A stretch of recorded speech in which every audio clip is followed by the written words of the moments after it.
You are listening to the Horse Radio Network, part of the Equine Network family. This is episode 743 of the Dressage Radio Show, official podcast of the United States Dressage Federation on the Horse Radio Network, brought to you by Kentucky Performance Products. Tonight's show, we have the all-ladies lineup. We have guests. I'm here, Coach Jem. We're thrilled to have Meghan McIssac, friend of the show. She's been on before talking about bullying and setting boundaries as professionals. And then Jennifer Williams is going to join us and chit-chat a little bit about how her season in Wellington, Florida has gone. Dun, dun, dun.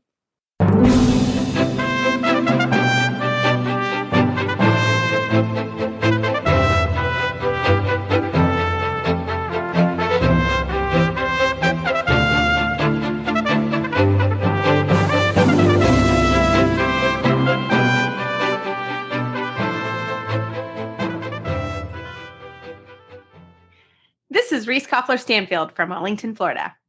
And guess who's in the house tonight? Yeah, I get to be with Reese tonight. Yay. I know. You are still in Wellington. Isn't this a little bit late? Yeah, well, this is a little bit later, you know, as I'm learning as things go. Sometimes you pivot and you do I just decided this year my rent went for 4 months and I am using every day of the 4 months. Okay. Has it stopped raining, snowing, icing in Kentucky at this point? Well, we had terrible tornadoes, and I do want to shout out to, there were several barns in Kentucky that were devastated. And as always, we have an amazing community at home, and I was really sad that I wasn't able to go and help. There were a couple GoFundMes that were set up, and I was able to donate a little, not a lot, but definitely shouting out to those farms in Kentucky that terrible tornadoes. And they were about 20 minutes from my house, about 15 minutes from my sister's house. So it was pretty close. Like it was closer than we would like. And everybody at my house and my family's house, we were fine, but really scary. So I am hoping that is one of the reasons is the weather in the spring in Kentucky has gotten really different. It's very different than it used to be. You know, it'll be 75 and then go to 30. So I am hoping, and we've all seen pictures of Land Rover 3-day event with it snowing in April. So Kentucky can be pretty yucky. One of the reasons, but also, Kentucky has significant mood swings in the spring. Yes, especially spring and fall. So I'm avoiding that a little bit, but also just a lot of my clients are still here till the middle of April. And then we all kind of go home at the end of April. So last year I went home and I kind of sat around for 2 weeks and thought, well, why am I not in Florida for 2 more weeks? And it's been nice. You know, I've had some extra lessons. The weather actually down here has been lovely. So I can't complain. Like it was, 78, 80 degrees today with a nice breeze. So. Does the competition schedule let up a little bit at this point in the season? 100%. Yeah. So that gives you that opportunity to mentally decompress a little bit and maybe get a couple of extra training rides in with your instructor. Mm-hmm. Well, that's a bonus. Mm-hmm. Yay. It is a bonus. And I didn't really, I had my young horse, and we'll talk about that today in our trainer tip a little bit. But I have, a youngster down here this year. And really one of the things that I did, which, and I did post it on my Facebook, because I haven't had a youngster that I have been in charge of educating in a while. My youngest horse, Big Mike, I've had him, he's 12 now. So I've had him for 8 years.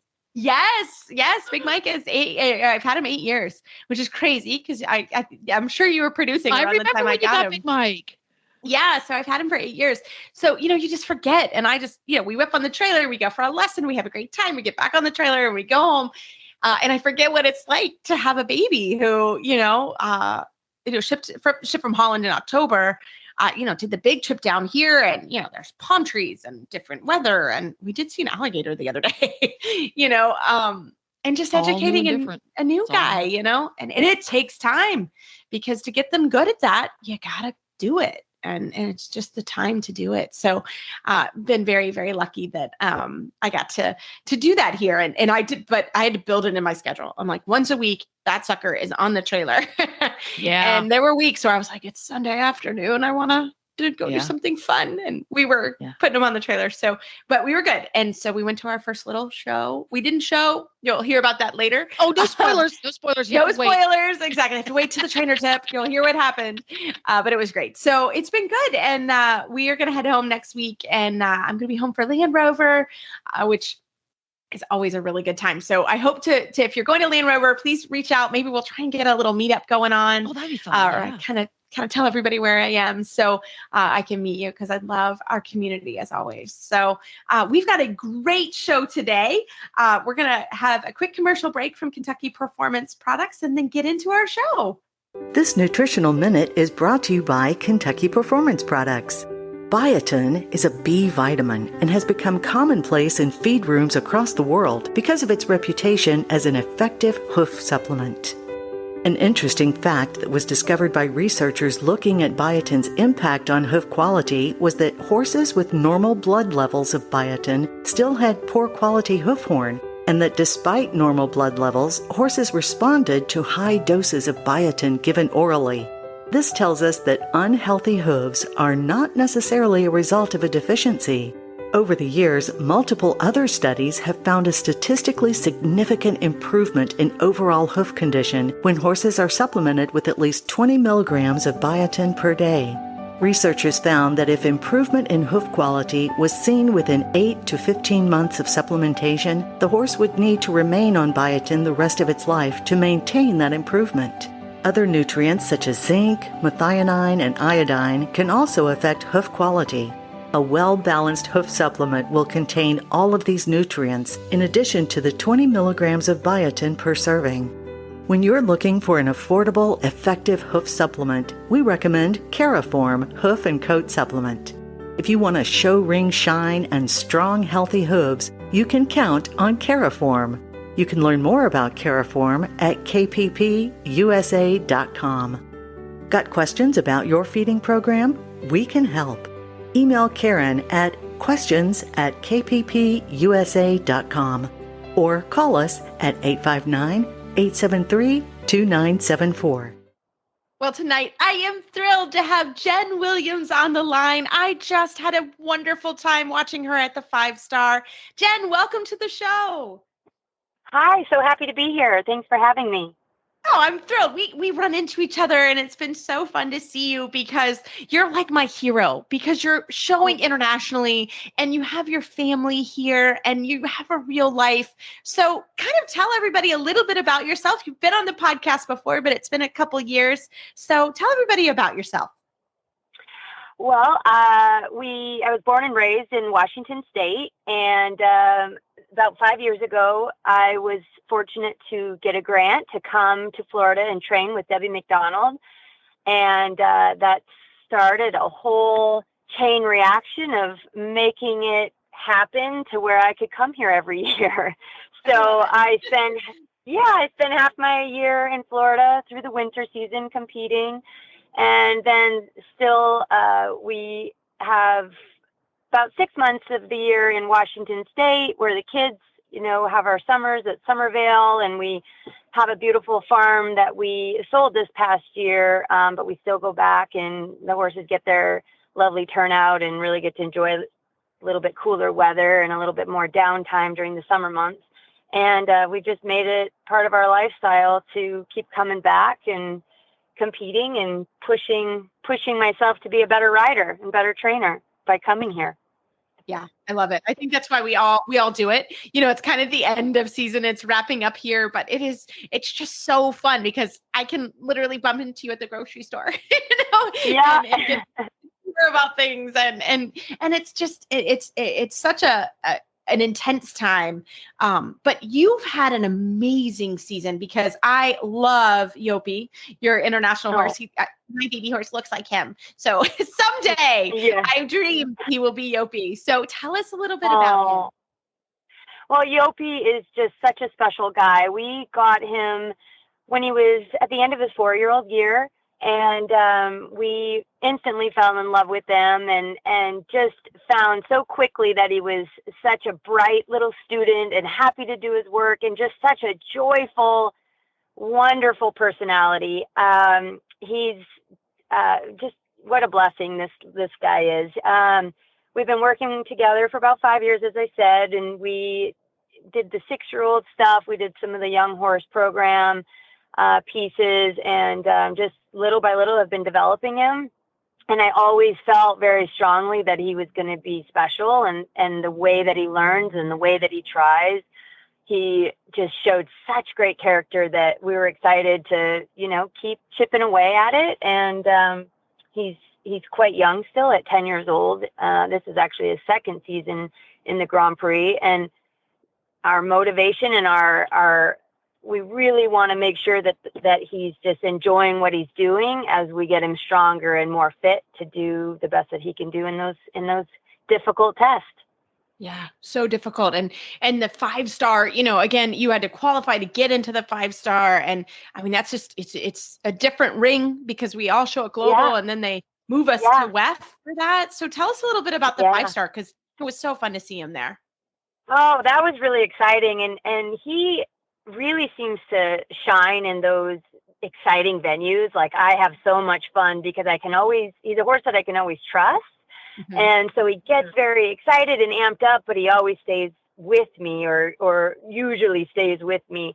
And it was interesting because on Monday we were able to haul the horses over and school them under the lights. And then you had to go home. And then Tuesday you bring them back in for the jog. And then you're not able to see the ring again until Wednesday night in the test. So we were able to school Wednesday morning in a hunter ring, half a mile away from the actual competition arena. And, that's not so easy for all the horses, right? I mean, because when you're coming in now, it's full stadium, the lights are on, and it's quite electric. And I very proud of him. He handled that beautifully. We had a great go in the Grand Prix, and, for the most part, I think a pretty mistake-free test that night. And I just came out feeling so proud of him for the effort that he put in that night. Yeah. So cool. Because you had also done the Nations this year. I mean, you had really a great season, and that happened actually before at Global, right? So we get that did happen at Global. Yeah. Mm-hmm. That was a lot of fun as well. It's always such a great experience when you can, be in a team setting. My teammates were incredibly supportive, and we had some senior members and we had some really young first. Erin was her first time. She absolutely killed it. Yeah. That was really exciting. And I didn't have the best goes that I was hoping for, but, not as clean of tests as I had hoped for. But I came away, I felt like I learned so much from that test and was very excited and motivated for the 5-star. And, every test you're just learning so much information and how to manage your horse and when it's 90 degrees and how much time off in between. And it's just constant information that you're taking in and filtering.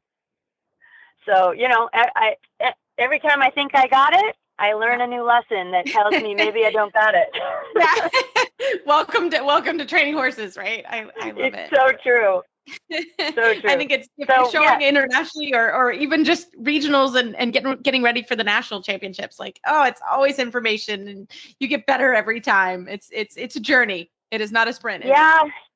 I think, you just learn that lesson at a higher degree each time. I mean, I have notes from years. I'll take little takeaways from things that I've noticed or learned in lessons. And sometimes I read back and be like, I learned this lesson already. I'm learning this lesson over again. And, so it's just part of the journey. And it's a journey I love being on with my partner and my horse. And, we just keep building and getting better as the best we can. I love it.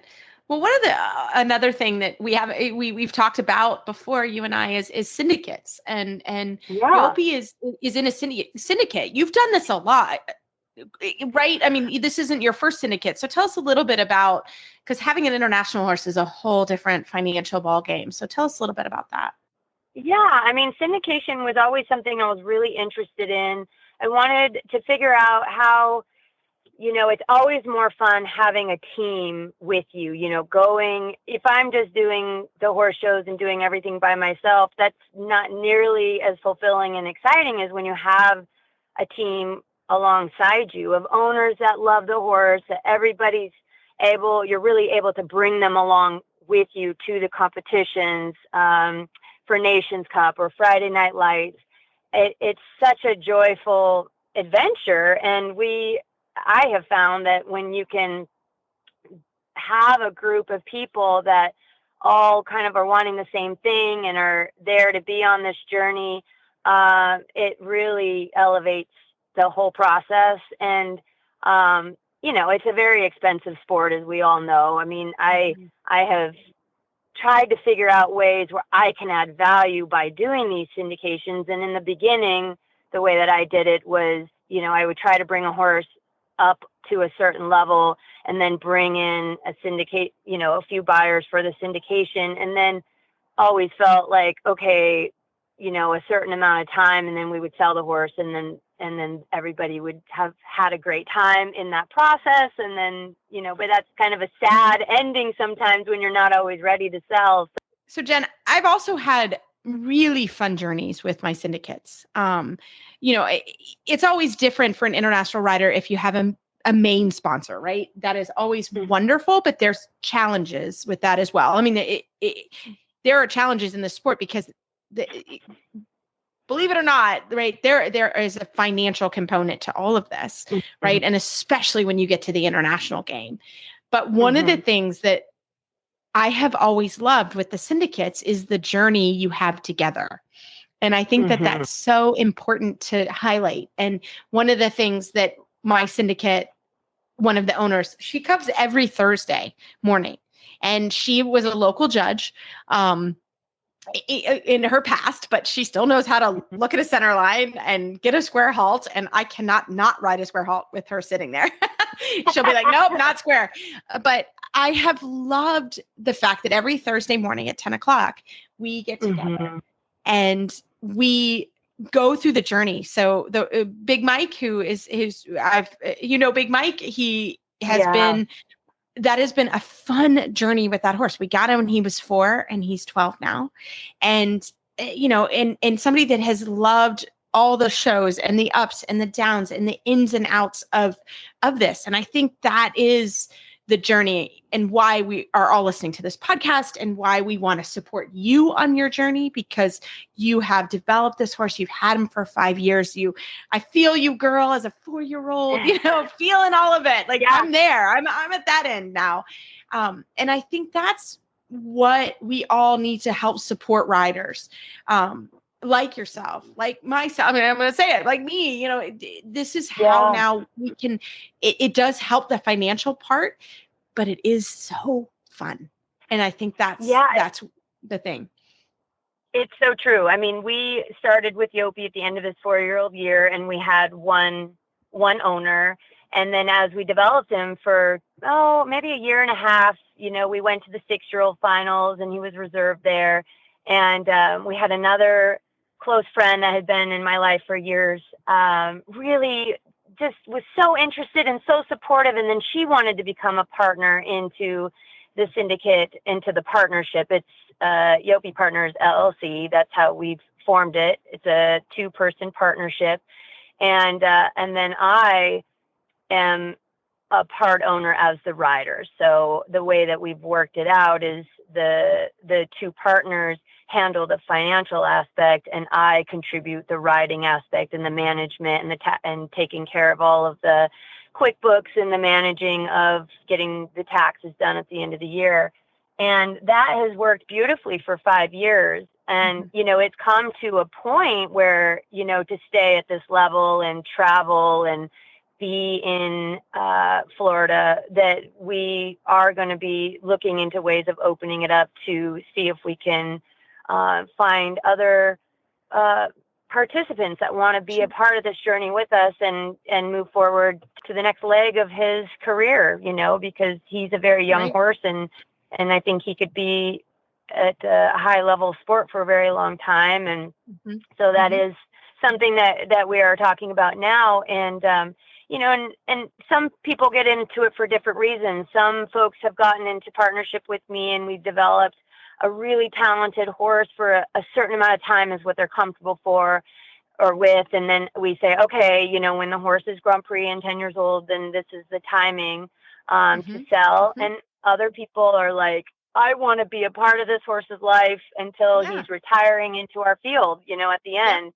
And that's exactly what happened with Million. We had him going at a very high level from 13 to 20 years old, which was so amazing. It's amazing. And amazing. yeah, it's amazing. And he's still, you know, working in a fun way at the owner's basic retirement. But, you know, we want to keep him going because he's so healthy and fit. I feel like if they just go sit in the field, they get a little older, a little quicker. So he's doing what he loves to do. And that worked really well for them. I love it. I love it. Well, Jen, you've been so generous with your time. How can people, if you're interested in becoming a partner or working with Jen or you know, want to help a rider, I think all of us are happy to answer questions or help in any way we can. How can our listeners find you online? Oh, well, we have a website, SummervalePremierDressage.com. And I'm also on Facebook with the same name and also under Jennifer Williams Dressage. So certainly can hit me, you know, get me on either of those. And through the website is a great way to connect. And I think my phone number is on there as well. I love it. And this horse is pretty amazing. And Jen has made many, many amazing horses. And she's also an amazing person. So I just think this is the way in the future of our sport. And I think it allows more people to be involved and enjoy this beautiful sport that we get to be a part of. Exactly. Well, I wish you luck again. I have a picture of your horse, and my little horse is going to look like your horse one day. And I want to look like you and ride like you. So, Jen, thank you so much for your time tonight. Well, Glenn here, founder of the Horse Radio Network and host of Horses in the Morning. One of the top requested segments we've gotten from listeners is about trailers and trailer safety. And Brad Heath from Double D Trailers has done an amazing job helping us with a 5-part series on trailers. Brad is the owner of Double D Trailers with over 25 plus years experience in horse trailer manufacturing in the equestrian industry. If you missed the first 4 parts, you can find them at horseradionetwork.com/trailer. We've cut them out there, made them very simple for you to just listen to one right after another. You can go there to do that. And we've gotten some really, really good feedback. Apparently our listeners like you, Brad, so you're approved. Awesome. Thanks for having us, Glenn. Yeah, this has been a lot of fun. I've learned a lot. Well, we've learned a lot, too, from you, and we want to thank you for that. And in this final segment, we're going to talk about what I thought would be the perfect thing to end with, and that's shopping for horse trailers, new versus used. And let's start with used trailers. What are some of the ideal situations for a used horse trailer? Well, I think for a new horse owner in particular, perhaps you purchased a horse for one of your kids, or you're new to trail riding or showing, you're just an entry level, not sure if you're going to like it, not sure how long you're going to stay in it. I think looking for a well-built, safe, functional, huge trailer. There's always budget restrictions, the type of vehicle you're towing with. So quite a bit to consider. But yeah, I would think a new horse owner that's just unsure of how long they're going to stay in it, maybe used would be the way to go. Or somebody with budget restrictions, they just can't afford a new one right now and they need that horse trailer. But when you go to look for, and I've bought a few used horse trailers in my lifetime. So when you go to look for them, what are you looking at? Are there the points that you should absolutely look at and make sure that you check out? Well, I think used will follow some of the same thought process that we use on new trailers or custom build. For example, really just identifying the need that you have. Are you hauling 1, 2, or 3 horses or even more? We'll have clients, we say, how many horses do you need to haul? And they'll say, 2 to 3. And I'm like, what do you need to haul 2? Or do you need to haul 3? Because you're not going to fit 3 in a 2 horse. Do you plan to sleep at night? If so, do you need a gooseneck? And do you have a pickup truck to tow that with? And, one of the things that we've learned as far as condition is obviously taking a look at the condition, pull the mats up everywhere. take a look under the mats, and then also crawl under the trailer. See what you see. Are you seeing any rust anywhere? Providing it's not completely aluminum. But the other thing too is the tires. Are you going to need new tires? Are they dry rotted on the edges? That's usually they'll be dry rotted. We talked about that last episode. They'll be dry rotted before they're ever worn out tread wise. And then does it have valid paperwork and a title? I cannot tell you how many of these horse trailers we talk about on our Really Bad Ad segment where they don't have paperwork. Yeah, we'll start out with condition. Quick story. I traded for brand whatever back in the early 2000s, sight unseen, other than pictures from the customer. They ordered a new trailer. We built it, delivered it in Georgia, picked up the used, brought it back, and hosed it down, really spit shined it, cleaned it up, and we're just going to take some pictures to put it on our website before it went to the shop for inspection on lighting and things like that. And man, when I pulled the mats back, my heart sank because I could see the ground, and it was an aluminum floor. The trailer was only about 7 years old. And I wouldn't have thought that, it had oxidized and it literally just rusted out. So obviously the customer had never pulled the mats out, and they probably didn't even have a clue that it looked like that. So those are things that when purchasing a used trailer, if it's coming from a dealership, that would be my recommendation, especially if this is your first trailer, because at least the dealer can sort of give a warranty with it, say, hey, we've inspected the bearings. The date codes on the tires look good. You do or you do not need new tires. We've checked all the lighting, the breakaway system. We've crawled under it and made sure that none of the welds were broken. That's something that you'll see a lot on an aluminum frame trailer, is a broken weld versus the steel frame. You may see some rust occurring there. So depending on the age of the trailer, but all of the things that you mentioned, definitely a factor. As far as paperwork and title, it's funny to me. I can sell a trailer in the year 2024, and then 2030, the customer calls me back and they say, hey, did you ever send the title to us on the trailer? And, what do I do? What do I do? And so, some states don't actually require title, or they don't require a plate or something on the trailer. And I think South Carolina may be one of those states. So if you're buying from a state that might have a different title requirement than what yours does, you can definitely run into some issues. So what happens in those states where they don't require title or they don't require license is on a new trailer, the customer, they will take the certificate of origin, which is the document that looks like a title, but it's from the manufacturer. You don't actually get a title until you go to your DMV and give them money. You got to pay them sales tax. That's when they give you a title. And they'll take that certificate of origin, they'll throw it in a safe, and then 10 years later, when they're ready to sell the trailer, they think they can just pull it out and assign it to the new owner.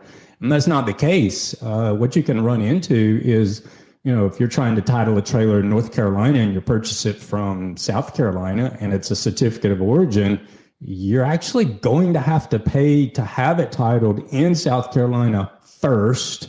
And then you can get that title, bring it to North Carolina, and then retitle to yourself. And oftentimes, it may be an estate where someone passed away, and it can really just get into a mess. Very good. And then the other two things I can think of right off the top is make sure the jack works. It's an electric jack or a hand jack, doesn't matter.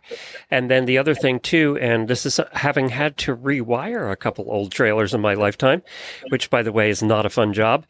Make sure the lights work. So that's the other thing. Plug it in and, make sure that they work, because a lot of times they don't. And you have to be prepared for the nightmare of rewiring your trailer. So, there's just some good things to think about when you're doing used. Now let's talk about a brand new horse trailer. New trailers, there's lots of choices, lots of manufacturers. We have a fragmented market. It's not like automobiles where you have Ford, Chevy, Dodge, just not that many manufacturers. But when it comes to horse trailers, there are a plethora. So plenty of choices. And everyone has their own spiel as to why they're the best and this and that. We don't necessarily get into preaching, oh, ours is, what we do is just the best and everything else is a piece of junk, because that's not the case.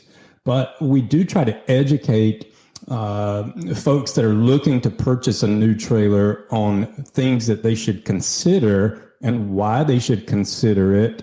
Based, for example, the construction of material. What do you want? Well, most folks want something that is lightweight, it doesn't rust, and it's very strong, and aluminum accomplishes that. But aluminum also has some properties that make it not so friendly for a horse. It's a great conductor of heat. You stretch a mill finish over the roof of a trailer, and boom, you've got a solar panel baking your horse. So things like that, and even small things, padding, tubular dividers, so the horse can see through and, light can come through, and it reduces claustrophobia. So a lot of what we do is, again, education on things to look for from construction material to the type of flooring that you use. And we point out the pros and cons of different methods that are out there. Configurations, does it have a rear tack, and can you get the thing out of the way? And if you've got a horse that's difficult to load, most trailers out there with a rear saddle compartment, they will collapse. So you can move the walls out of the way and open up the whole back of the trailer if you've got a hard loader. The problem is you're holding a lead rope in one hand, the horse is pulling back, and all of a sudden you've got to clean out the tack compartment just to collapse the thing. So, that's not a good solution either. And when you're doing a custom build, we're also laser focused on the tow vehicle. We've done some segments on that, and just making sure that what we are drawing out and what we are planning to build on paper, that tow vehicle is capable of towing that, and that it's safely rated to tow that. And so that's a big thing. We have a lot of friction. You'd be surprised on folks that, I just purchased a 2024 brand, whatever, the latest and greatest, and then they find out that it has a tongue weight rating of 750 pounds, and they want to tow a 2-horse bumper pull for warm bloods that has an 1,100 pound tongue rating, and the thing won't do it. Also, what's a typical factory warranty and what's yours and what's the typical? Most manufacturers, if you read the fine print, it's going to be a 1-year bumper-to-bumper warranty, maybe 2 years, depending on what brand it is. And then they'll advertise some really large number for 10-year warranty or 8-year warranty. That number is most often related to only the structure of the trailer. Maybe if it's an aluminum trailer, and I think where that came about is, way back in the day when they started building aluminum and probably didn't know exactly, the best method for putting everything together, you would see welds break. And we see some of that today, but not as much. And so aluminum trailer manufacturers, they really started pushing those warranties out. But again, it just relates to the main structure. So like a back structural post, maybe the roof rail that runs around the perimeter. But the things that actually break, the lights and the wiring and the door hinges and, all of the little components, the non-structural, that's what you need to pay attention to, particularly on a living quarter. I mean, I see units that are out there manufactured, they're $150,000 and they have a 8-year warranty, and you read the fine print and it's 12 months on the living quarter. And we just had our living quarters in to get $1,000 worth of work on it. So, Yeah. It doesn't take so long. Anyway, I think warranties are often only as good as the people that you're buying it from. That's the end of our 5-part series. If they want to order a trailer for you, what do they do? Yeah, jump on our website, doubledtrailers.com. There's right on the homepage, you click here to start or click to design your trailer and just go through the process. It's self-explanatory. You can actually build one out and price one out online. And just submit that over and we'll take it from there. But you're also available. If they want to, before they do that, they need to get some questions answered. Talking to you is not a problem. Not at all. We schedule discovery calls where someone may be looking to purchase and they haven't done a build out online yet. We like doing the Zoom calls because, well, I can't show you a floor plan or a picture or anything else on the telephone. Whereas if I can captivate your attention on a screen of some sort, where I can show you drawings and dimensions and all of this other supporting material and actually walk you through step by step on how to do things. So that seems to work much better. Folks really appreciate the more personal service than just talking on the telephone. But yeah, absolutely, you can schedule with us right through our website, and we'll hop on a call and answer all the questions. We've got guys here that love to talk about horse trailers. Plus, you have a podcast. We do have a podcast, the Double D Trailers podcast, and I'm learning a lot, meeting a lot of really cool people in the industry. We talk about things that are far from having anything to do with horse trailers, but all related to horses, and from chiropractic to training, rodeos. I mean, vaulting, equestrian vaulting, which I didn't know what that was. So just a lot of smart people that we've worked with, and jump on that podcast. I think you enjoy it. All right, very good. And if you want to hear the past episodes that we have done, this is a total of 5 now. As I said, you can find them at horseradionetwork.com/trailer. Brad, thank you so much for doing this for us. We really appreciate it. Thank you, Glenn, and thanks to everyone listening. We really appreciate the time. Well, tonight we are so happy to have friend of our show, Meghan McIssac. She is a USDF certified instructor through 4th level, bronze, silver, and gold medalist. Meghan, welcome back to the show. Yay! Thank you for having me, Reese. It's always so much fun. I know we haven't had you in a while, and it's just you always brighten our day when you come on. And I know the listeners are thinking the same as well. But Meghan, we are actually going to talk a little bit tonight about a serious topic, and Jen is going to join us because she has also been a trainer and a barn manager. It's the all girls dressage episode this week. Yay us. I know, an all-girls episode. High five, ladies. I love it. Woo! Meghan, we're going to talk a little bit about something that happened to you, and not going into complete specifics of the bullying event, but let's just kind of set the stage a little bit, because I think it's worth talking about, because you are wonderful. You're a good friend of mine, and I've known you for decades, and this really kind of rubbed me the wrong way, and I felt like the three of us could have a pretty good conversation about it. So I'm going to let you get started with it. Sure. I think to start out, I think it was best because it wasn't the first time it's happened. Yes, and right. so I received a kind of a nasty email from someone, I have no idea who did. They didn't put their name on it. And it was Monday morning, and maybe that's why they tell us not to check our email first thing in the morning. Yeah. And I did. And I opened this email, and I was like, whoa, is this real? And then I laughed. And then I had my fiance read it, and it was pretty nasty. It was like, I have all my horses have names, and my current Frisian in training, I call her Baby Horse. Yes, and we love Baby Horse. I love Baby Horse. I've loved watching Baby Horse's journey. Yeah.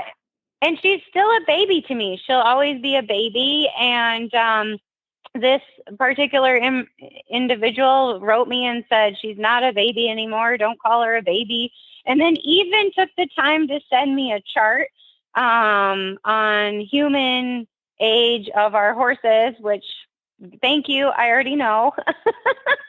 And then went on, because in my advertising, I write, I'm a world-class trainer, and I am. And yes, you are. I've made a lot of horses, and really, what does it matter, But they proceeded to tell me, who did I think I was? I'm not a world-class trainer.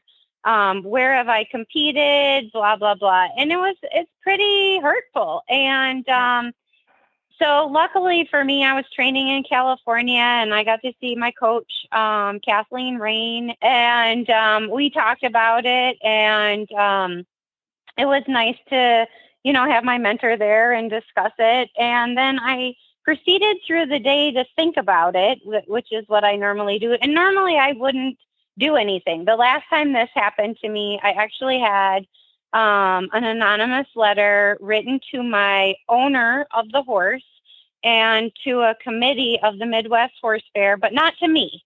And actually said I was abusive for riding a pregnant mare, and just went on all these details. And it was very hurtful. I mean, that someone would even think that about me. I love horses. I've created my whole life around horses. I dedicate most of my day to horses. Your life and it was, to horses? Yes. Yeah, my life to serve horses. And it was devastating to me. It was, I don't know, 15 years ago. So I was much younger.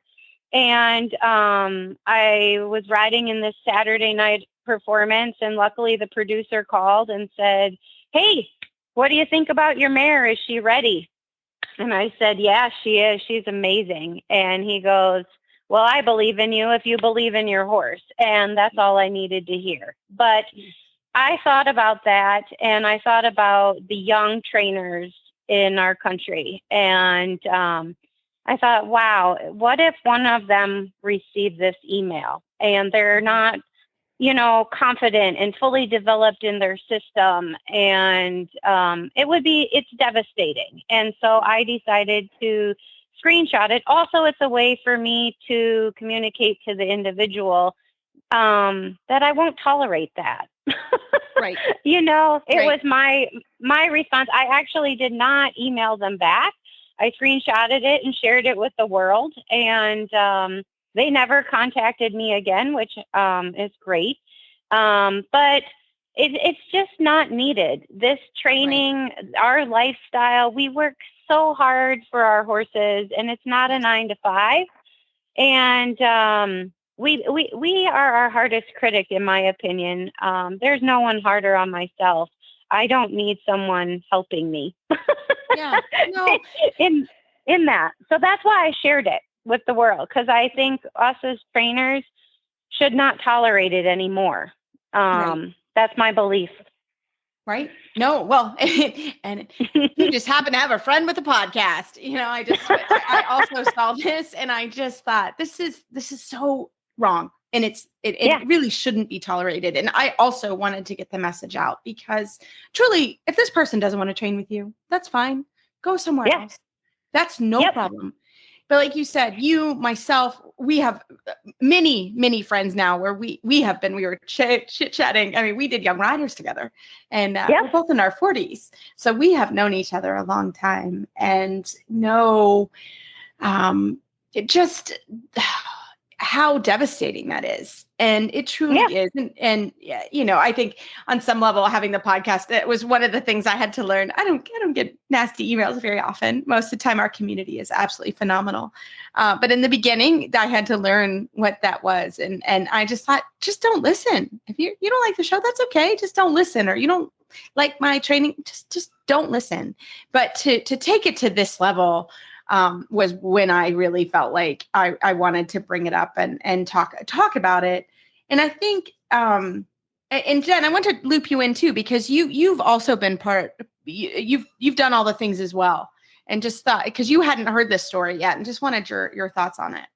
I've done all the things, and I have not heard the story yet, but like most people, I have been the target of someone's angst, anger, venom over the years. And it's from my point of view, it's very much a case of how the individual who is being targeted is able to process the attack. From my point of view, the attacker, the aggressor in the situation, has to look inside themselves to fix the problem. Whatever is causing these attacks on others, they have to look in themselves to fix it. The the person being attacked has no effect at all on the fixing. We can make the problem worse by emailing them back, feeding into it. Feeding into it. We can make the problem worse, but we can't fix that person. So learning how to process it, and everybody has to process it a little bit differently. Yep. I used to get very angry and take it very personally. I learned early on not to respond, but what I did instead was just internalize it and carry a lot of anger around myself, which is not constructive either. No. No, it's not. And in some situations, particularly now because of the nature of our world now, our universe is now a public forum. There's no such thing as a conversation behind closed doors anymore, which in some ways is good, but in many ways is not.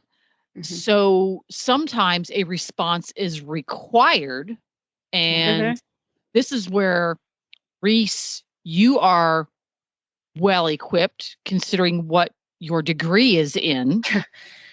Which is diplomacy, everybody. That's the joke. There you go. Yes. Learning how to appropriately address situations to help diffuse, not necessarily that person's personal angst, but the wider audience. Because like you said, you posted a screenshot of that email, but how you as the target respond to people who are supporting you will also have an effect on our very public universe now. And that's a very, very narrow road to walk. Yes. So I don't envy anybody who gets in that situation. So it's just, and that whole, I'll walk away from a bully. That's just oversimplifying a very complex emotional situation, because these things are emotionally based. I think to add to that, like the attacker, obviously it is a reflection on what they're feeling. It's not about me. However, I'm receiving that emotion, and then therefore now I have emotions, and that's the time the attacker should have that discussion. I do think, even though we have a public lifestyle, we should be able to have difficult conversations. I think that's truly important. So then it wouldn't come to this, and just think, if I was younger, I mean, there are teenagers that are being bullied on the internet. And I actually had a previous working student that for 6 months, every time I would post, she would post on my post, right, and say these awful things. And then 6 months later, she apologized, but if I was a teenager, I mean, people are committing suicide. This is a serious thing. And those conversations should be dealt with, and we should be able to teach people how we should be treated, right? We ride the horses the way we want them to be ridden. It's the same with people, in my opinion, that is a boundary that should never have been crossed, and no one should come with hate, and being able to discuss those boundaries with our clients, I think is important, and as well as family and friends. So I wish we could have those conversations before it comes to anger. Right. Well, and that you brought up something really interesting that I wanted to just talk about too, is boundaries. And I think, again, that is with your trainer and potentially fellow barnmates, or however you want to put it. But for sure, trainers, I have an 8 and 8 rule. I don't text before 8 or after 8. Obviously, except if it's an emergency, right? That's different. Or, if you're at a competition, right? And I was thinking this, I have the same with my coach, right? If I am calling him late, there's a real reason to do it. I've worked with him for 10 years. I've only done it once. And he did pick up the phone, and it was something I needed to talk to him about. It was during a CDI, and I, needed to talk to him, but I try to be very respectful of his time. And I feel like my students are the same with me. And I do feel like, if it's a veterinary emergency, you need to call a veterinarian. I am not a veterinarian. I do have boundaries. If I have a horse that's looking really quite sick or looks like it could colic at 5:00, I'm going to send it into the clinic because I'm not a hospital. Yep. I'm a trainer. I think that, again, that is important to have those boundaries of, and those are just some that I have. I live at my farm, and I think you do also. Yep. And, we both have fiancés or husbands and fiancés that are not into horses. And I think it's really important for me that really after 5:00, I mean, I have strict barn hours, and every barn's a little bit different on that. My barn, my house is attached to my barn. And, again, I like, for example, I do the podcast. So I really don't like anybody riding when I'm doing the podcast because I need to focus on this or whatever it may be. So I have some pretty strict boundaries on that as well. And I really try to let people know when they want to come to my barn. I literally write it out so that they understand. And if that schedule doesn't work for them, no problem, no hard feelings. I have other places that they can go where, if you need to ride late, no problem. Like ride at this barn and I come there once a week or whatever. So I do try to line those up. And it's not that I am perfect or my staff's perfect, but I do think it's important to have those boundaries. And if your trainer doesn't, and I think, again, you and I are more, getting a little more senior. You can see it in my wrinkles. Be quiet. You're a child. But I think it is important, right, to have those. And are there any that you have that maybe I haven't mentioned? Yeah, I think we're on the same page. I think the hard line is our wonderful clients and students. This is their hobby. And this is our business that we live at. And so I think it's hard for them, especially when there's boarding facilities that they can go to at any hour. So my barn is actually run like a doctor's office. And so they all have their own riding slot time. And so they have an hour before and an hour after. Otherwise, they can't be here. And same thing with, I ride horses in the morning. So that way I can stay focused. Also, I'm not interrupted. People are paying me for me to ride their horse. And so I can't be answering questions from another client. That is their hour to ask those questions. And so I may even be stricter in that manner. Also, all the rides are supervised by myself or other instructors because it's a huge liability. And so I think that's very important to me. Also, like with texting and email, I might take your idea 8 to 8, I think, but I'm not that great either because I am senior too, and I forget. And so I'm sitting, at 8:00 and I'll write a text, but I'm very clear with my vet that I have said, I never expect you to answer until you're ready. I will forget. And we've had that conversation. I think that's where those conversations are so important. What is our working relationship? And clients should want to know.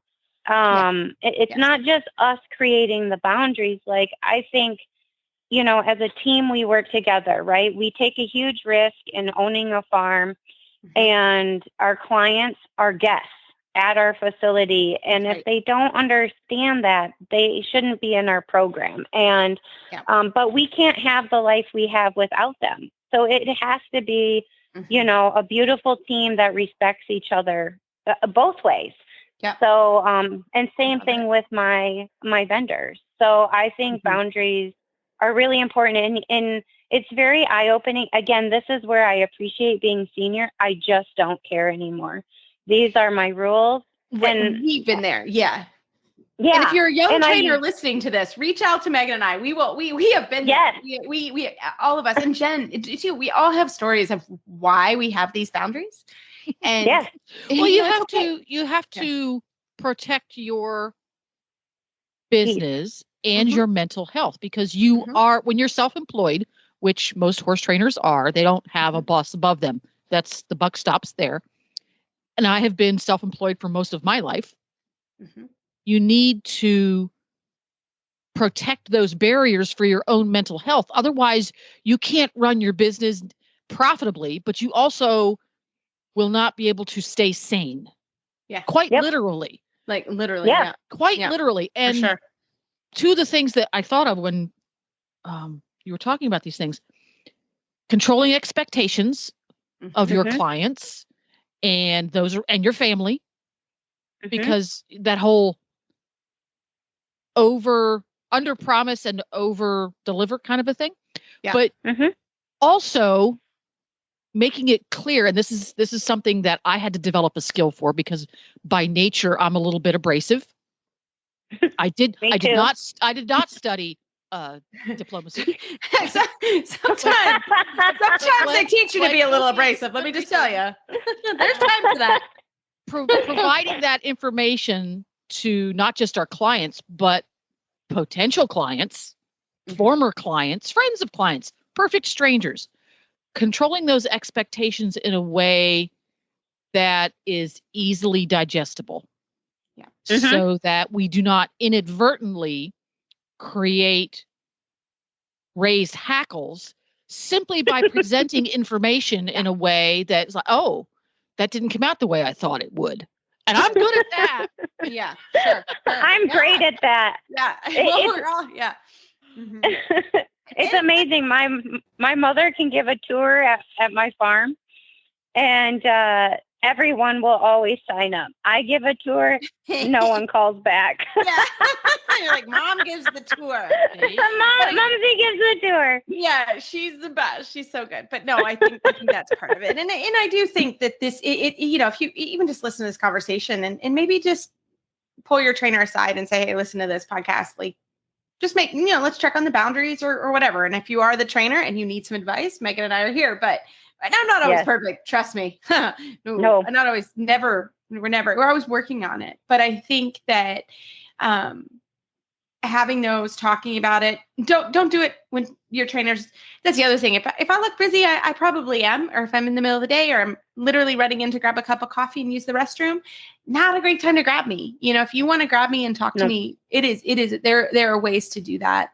And set an appointment. You can always send an email. Like, that's good too, of like, hey, I want to put this down on paper.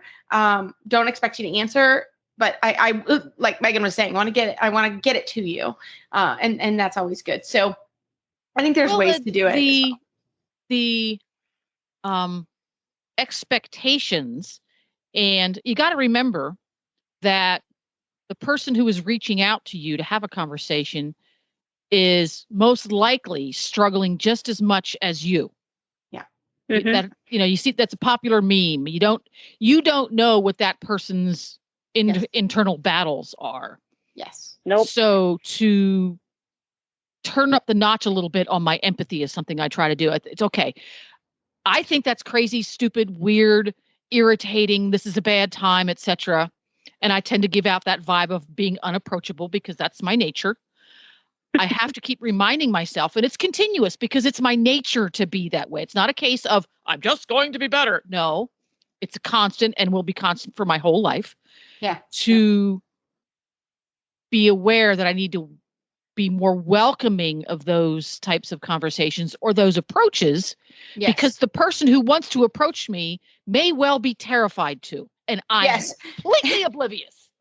Right. Mhm. And that happened to me.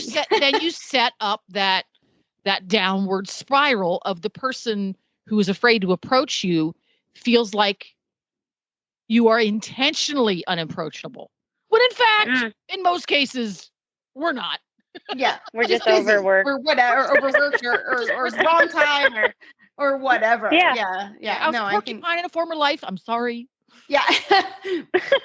But no. I think that is really a very valid point. And, we could really talk about this forever, but, I do think that there's also just be kind and remember that now specifically, I think horse trainers were all really busy. Actually, I know a lot of people that, after COVID, our business really shot up, which was wonderful and very, very lucky for that.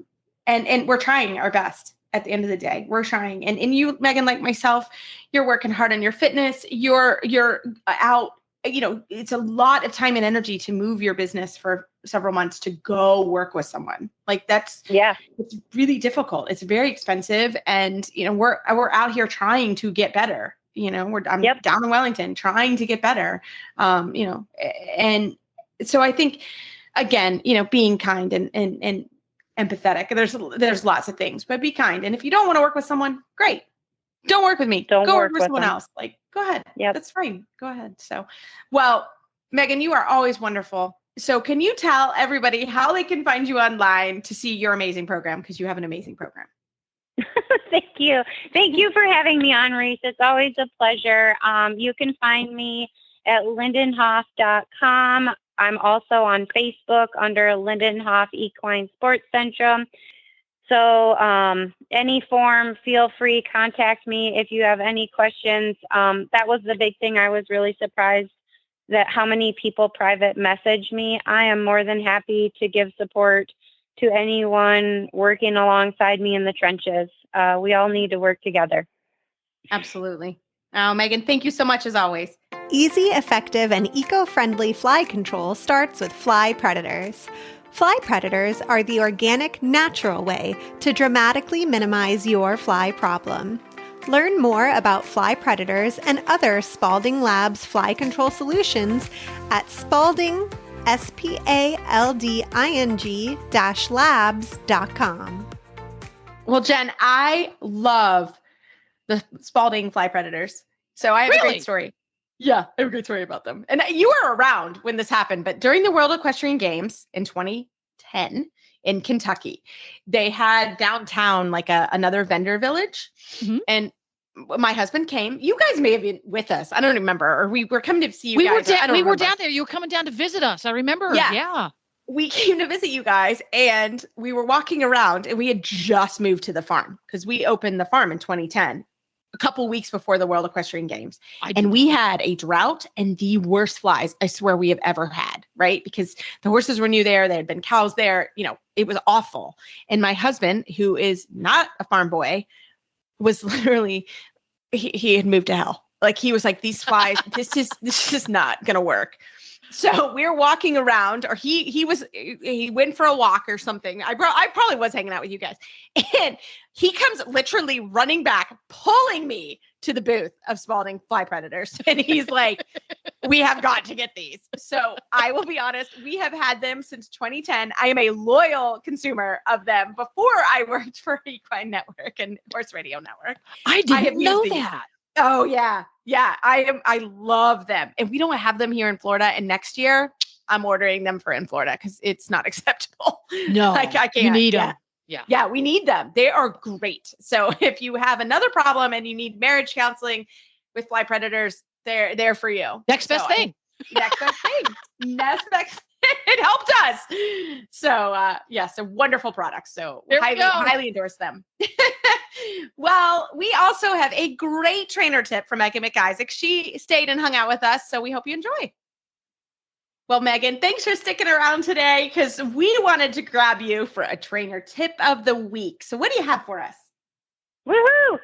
My trainer tip is when you are struggling, it doesn't matter if it's your position, your horse, the environment, look inward. Always look inward.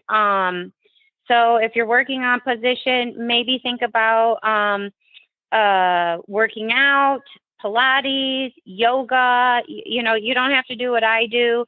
If it's your horse and maybe your horse is tense and spooking, it might actually be you.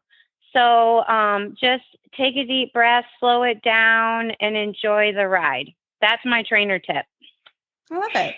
I think it's so true. I think it is a lot of times the rider that has the anxiety. And there are other ways, like you said, you can do yoga, you can do Pilates. There are sports psychologists.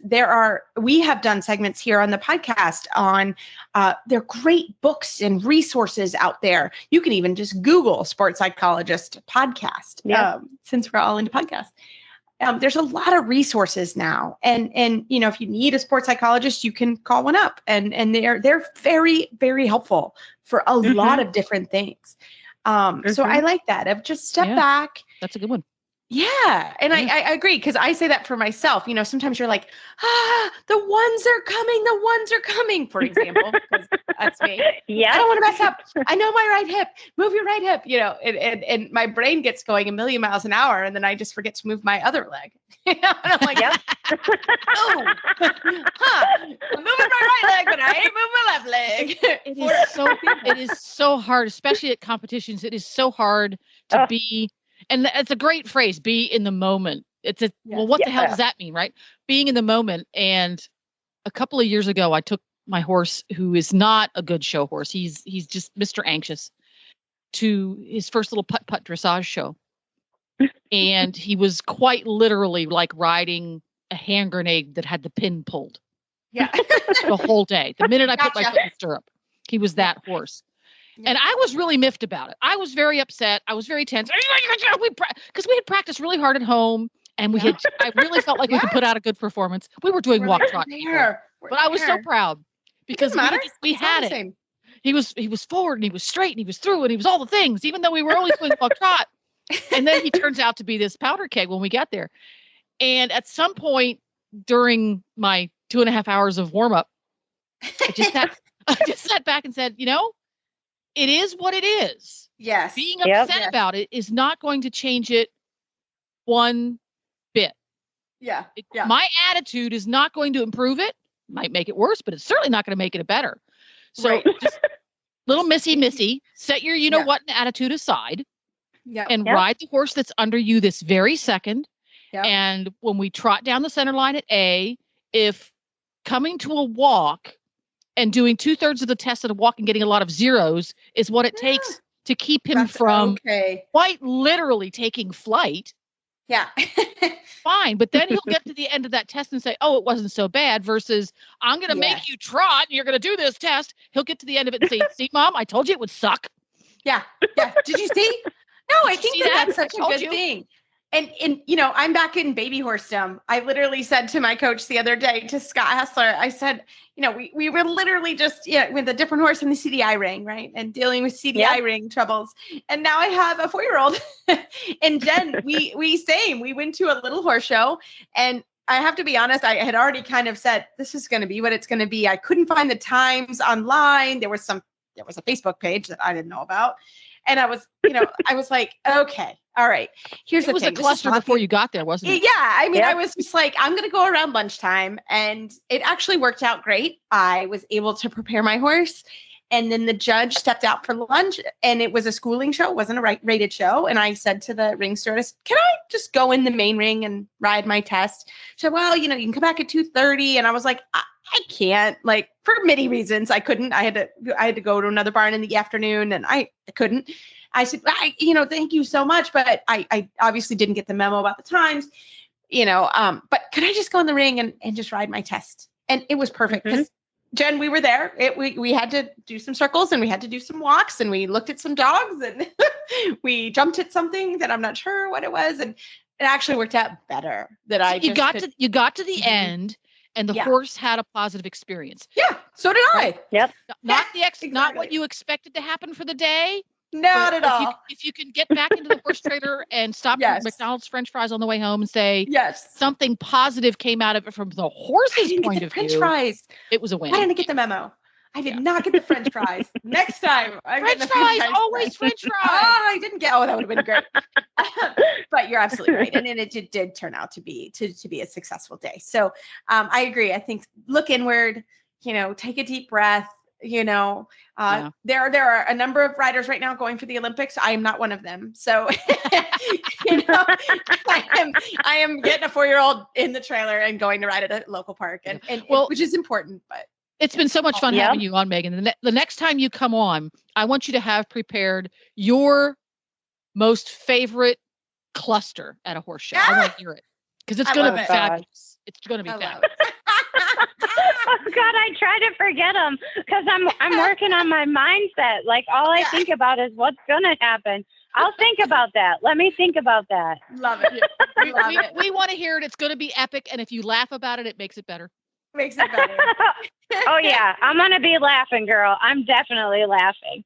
I love it. Well, Megan, if you can, once again, tell everybody how they can find you online and where they can find all your information. Yeah, of course. Again, thank you so much for having me on. It was a blast.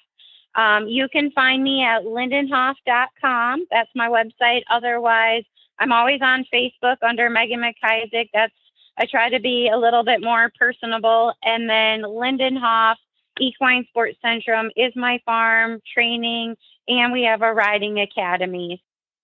Well, Jen, just so everyone knows, we have a book club book rocking and rolling right now. Really? Yes, we're bringing it back. We're really excited about it. And it is The Horse in Positive Tension by Stefan Stamer. And you can find it at horseandriderbooks.com. So once again, The Horse in Positive Tension, Stefan Stamer, Harnessing Equine Kinetic Energy for Top Performance. So I am reading it. My goal is to actually have it read before I go home. So I have a week to read it, but it's actually really quite good. And I've been enjoying it. So a lot about motion and how horses work. So I think you're going to really enjoy it. Woohoo! Everybody grab yourself a copy.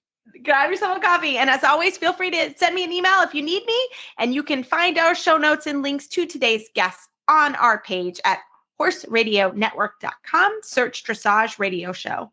Like us on Facebook, just search Dressage Radio Show. Follow us on Twitter at Horse Radio. My website is maplecrestfarmky.com, and my email, if you need to reach me, is reese@horseradionetwork.com. Dun, dun, dun. And everybody knows where I'm at. Jennifer, horseradionetwork.com. I'm in charge of complaints and really badass. There we go. It's been a lot of fun hanging out with you today, Reese. This has been so much fun, Jen. Thanks for coming on with me. And as always, we want to thank our friends and show sponsors, Kentucky Performance Products, Fly Predators, and Double D Trailers. And if you'd like to support our show and the Horse Radio Network, you can do that through the Auditor page program found at horseradionetwork.com. As always, from the stable to the show ring, from the first halt to the last, dream big, everybody, and we look forward to our next show.